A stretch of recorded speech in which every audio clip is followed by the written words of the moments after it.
Coming up on this edition of Titans Today, Tennessee has made several roster moves. We'll break those down and what they mean. And with the NFL trade deadline rapidly approaching, plenty of trade rumors out there. We'll break that all down on today's show. Beginning with the roster moves. First up, backup offensive tackle John Ojukwu has been released by the organization. We'll see if he makes his way back to the practice squad. For now, the spot that was opened up by the promotion of Leroy Watson IV, who has now joined the active roster for Tennessee, has been filled. That might not stay that way forever as they do some roster shuffling, but the big note there is they've shuffled some backups. Leroy Watson up, Ojukwu down as they try to get some better play out of the offense line. We'll see if they actually play at all, if they're just backup options in the end. And quarterback Trevor Siemian has signed to the practice squad. He's had a couple different stints with head coach Brian Callahan, including Cincinnati last year. This is insurance in case something happens with Will Levis and his shoulder. It does sound like Levis is going to practice in full today, or at least limitedly limited, if that weird phrasing makes sense. So trending in the right direction there, but certainly is worth monitoring. And we will keep you guys covered on all things going on around the Tennessee Titans this season. We are 345 subs away from 10,000. Help us get there. Hit that sub button for more free Titans YouTube videos right now. We'll begin the remainder of the trade rumor conversation with DeAndre Hopkins because, I mean, yeah, come on, right? This isn't a surprise. The trade rumors on him are not going to go away. Whether it is credible, likely, question marky, or just hopeful from other fan bases, it's not going to stop. Going to have to acknowledge it because it does make sense for other teams to call. If you need a receiver, why not call the Titans, who are not off to a good start this year, have 1 year left on Hopkins' deal, and could be sellers? That makes sense. Of late, I've seen 4 teams most frequently linked to Hopkins. The Chiefs, which I think that's a lot more likely than them being able to get Devontae Adams. The Steelers, who are clearly and still remain in the wide receiver hunt for help. Buffalo Bills actually do stand out because they need one more guy. And the Jets have been floated as if they miss on Adams, but I do wonder how things impact New York in terms of you just fired your head coach. Are you going to be buyers as well at the trade deadline? It's possible because they're in kind of a unique situation, but it is worth having the conversation about. As for Hopkins, he has had success over the course of his NFL career. 75 catches, 1,057 yards, 717 in just 9 games played with the Arizona Cardinals. He has been a big player over the course of his NFL career. He has always been a really good receiver. There were some moments in 2022 when we're like, okay, is he still the same guy? I thought he played pretty damn well last year amid bad quarterback play. The issue this year is the targets aren't there. It's tough to put up numbers when you've got 14 targets over 4 games. That's far below what Hopkins normally expects. Now, coming off the win, you probably feel better about that one. And I think he knows he's not the real number one with Calvin Ridley there, but he's actually out-targeted really the past 2 weeks. For whatever reason, seems like Brian Callahan brought this over from the Bengals. They can't get the top 2 receivers going at the same time, which is pretty interesting. More on this to come. But if you were Ran Carthon, the Titans GM, would you trade DeAndre Hopkins? Y for yes, N for no. It is the pinned comment on today's video. So if the ad comes here on YouTube, take advantage of it. Head down there and let me know. The trade idea that I saw floated out by Sports Illustrated, maybe this intrigues you to say yes. Of course, I think it depends on what value you actually get in terms of your answer there at that pinned comment. But a 3rd and a 7th for DeAndre Hopkins. That was the idea from Sports Illustrated from the Pittsburgh Steelers. That's a lot. And I'll be quite honest here. I don't know if you can actually get that on the open market for a rental of DeAndre Hopkins.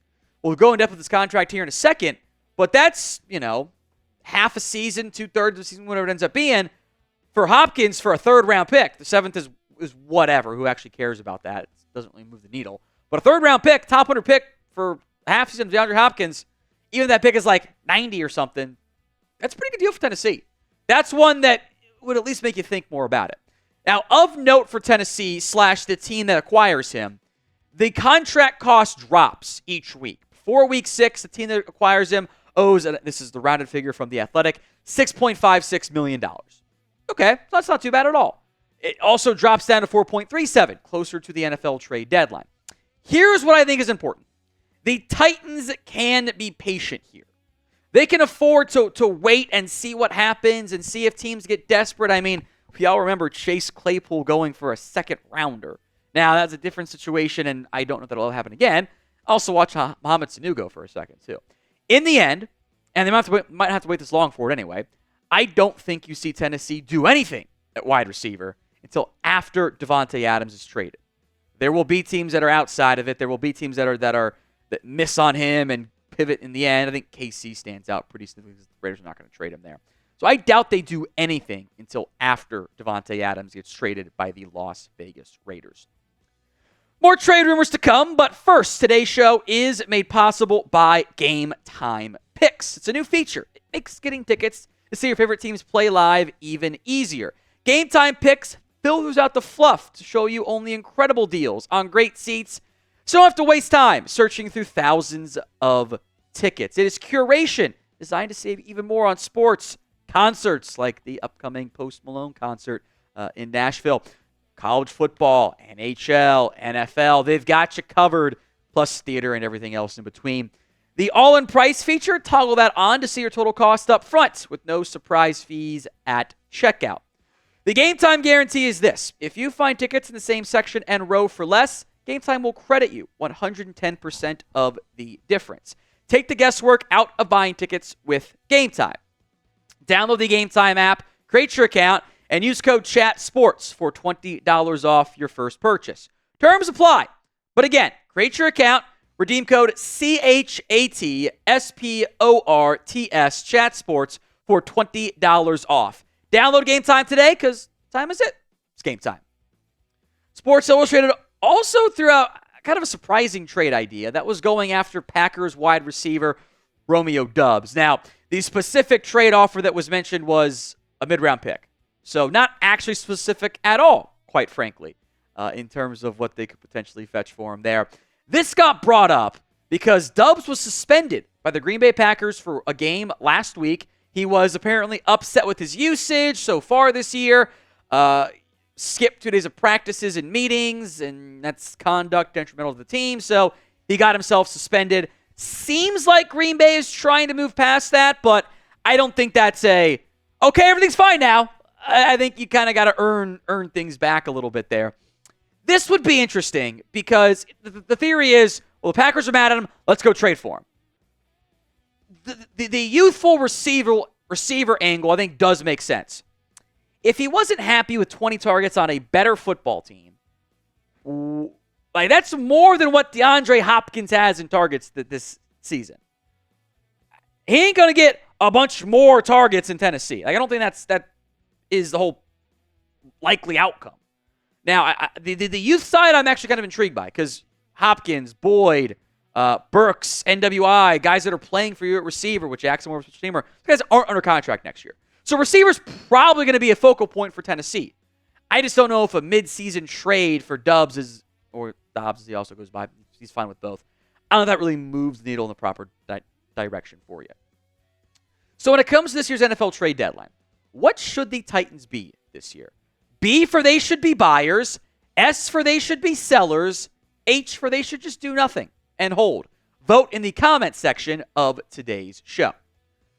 One more trade idea from CBS Sports. They had one trade idea that each team should do, and theirs was trading away Sebastian Joseph-Day to the 49ers. Here's what they wrote. The Titans probably don't want to break up their stingy defense, but can they afford to let trade chips sit around? Down Javon Hargrave, the Niners might be willing to reunite with their 2023 reserve. I'm not super in love with this idea. And the reason being here, that really wasn't a good argument for Tennessee to do it. That kind of came off as more of like, well, let's let the 49ers have something. They had their own trade idea.